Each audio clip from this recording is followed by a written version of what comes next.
The fighting game genre is one of the biggest in the gaming industry right now. Fighting games have been there since the early days of arcade gaming, so it's safe to say there have been some awesome ones. Many fans of the genre argue about which fighting games are the best, so stay tuned to today's video as we discuss the best fighting games ever made. Starting with Primal Rage. Primal Rage is the first fighting game on this list and launched in August of 1994. This game allowed players to fight to the death as a variety of prehistoric dinosaurs. The craziness doesn't end there, however, as each of these dinosaurs was actually a dinosaur god. Each of the gods had its own specific moveset, finishers, and even special moves. You could even flip over the god's human followers and eat them in mid-air. This was voted as the #1 arcade game of 1994, and it was even proudly displayed on the boxes of the home console release. The game used stop-motion animation, which was the first for the genre at the time. Development on the sequel was suddenly pulled midway through development, after it was acquired by Atari Games. Next, we have The King of Fighters Dream Match 1999. The King of Fighters Dream Match 99 was actually a remake and a Dreamcast port of The King of Fighters 1998. This wasn't unheard of at the time, as the Sega Dreamcast was often given parts of games from previous years. One of the biggest improvements for this 1999 version was cosmetic and even contained a brand new victory screen as well as other color-based improvements. At the time, adding color to these sorts of games was massive, and these improvements were seen as phenomenal at the time. Throughout the game, you could pile on extra amounts of damage to your opponents, and you could make yourself even more powerful with the 2 power gauges that were added to the game. The advanced power gauge allowed you to create a devastating super move, as an extra power gauge allows you to chain combos and attacks. The game also had a game mode where you could pick 3 fighters from its cast of 38 and create your very own team based around them. It's an awesome game and definitely one that any fighting game fan should check out. Now for Power Stone 2. Power Stone 2 was miles ahead of its predecessor, as it brought several brand new additions to the table. Power Stone 2 had a 4-player combat system as well as multiple story modes. Each mode was different, as one allows you to collect items causing currency. The sequel also added 2 more unlockable fighters and even added a second boss fight against a mechanical walker that was shaped like a pharaoh. Power Stone 2 added over 130 items that could be used against your opponents in battles. The game also carried over its cool transformations on even each character's special abilities after they collect 3 available Power Stones. Up next is Soul Calibur. Soul Calibur is a fighting game franchise that we could not leave off this list. Even though Soul Calibur 2 is seen as a much better game than the original, we are including the original Soul Calibur on this list for a few reasons. Whilst the second Soul Calibur game might have let fans play as Yoda, Heihachi, and Spawn, depending on which console you owned at the time,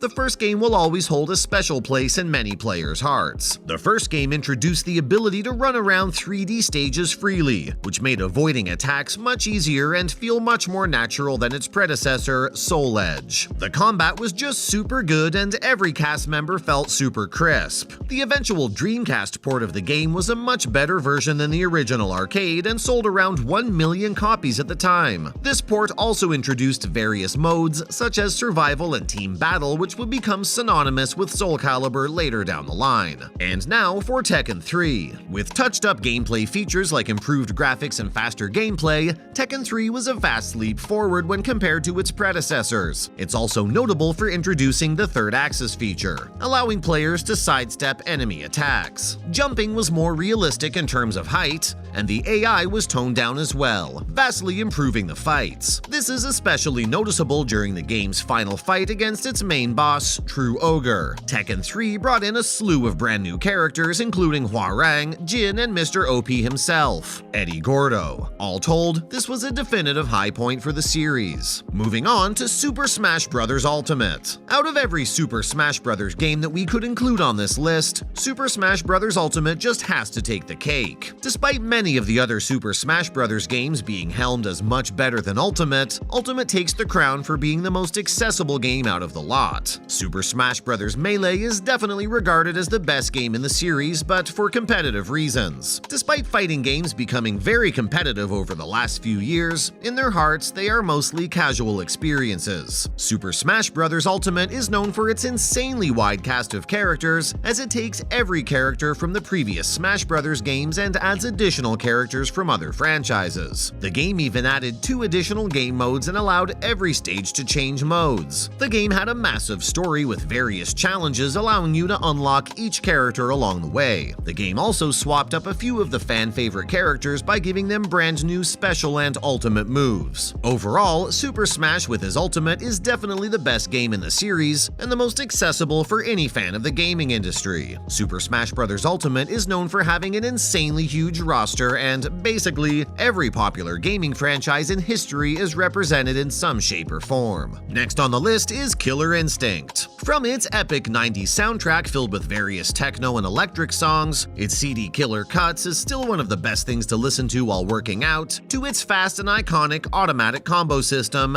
Killer Instinct really helped set the bar for what fighting games could be. Even if you found yourself caught in the middle of an opponent's combo, you could just perform a combo breaker to get out of their wheelhouse of pain. The game also had one of the best sets of stages in fighting game history. Each character had their own unique stage which properly fit their look and background. There was nothing like performing an ultra combo as Orchid atop her stage, knocking someone off the building and causing them to crash and land onto TJ Combo's classic pink convertible. And now we have Mortal Kombat 2. Mortal Kombat 2 was the game that really allowed the franchise to begin. The second game came with an expanded roster which includes fan-favorite Reptile for the first time. Character models were also improved from the first game, meaning that Mortal Kombat 2 looks phenomenal in its original style. The first game might have been the catalyst behind the ESRB creation, but Mortal Kombat 2 ranks at this point in our list as it's the best game in the franchise. Mortal Kombat 2 introduced a variety of features that will become franchise staples later down the line.